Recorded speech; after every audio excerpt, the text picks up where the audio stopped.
സുകുമാരിയമ്മ ചെയ്ത പോലെ വയസ്സായ ഒരു ക്യാരക്ടർ ഞാനൊരു പടത്തിൽ ചെയ്തിരുന്നു.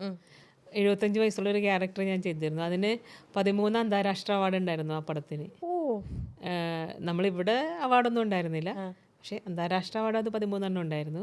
ഞാനായിരുന്നു സെൻട്രൽ ക്യാരക്ടർ ചെയ്തത്. ആ അതിൻ്റെ തന്നെ ഒരു അതിന്റെ പേരെന്തായിരുന്നു ചേച്ചി? എഴുത്തോല. എഴുത്തോലയുടെ അതിൽ അതിൻ്റെ യങ് സ്റ്റേജും കാണിക്കുന്നുണ്ട്. യങ് സ്റ്റേജ് പ്രസൻറ്റ് കാണിക്കുന്നത് ഈ വയസ്സായ ക്യാരക്ടറാണ്. ഓക്കെ.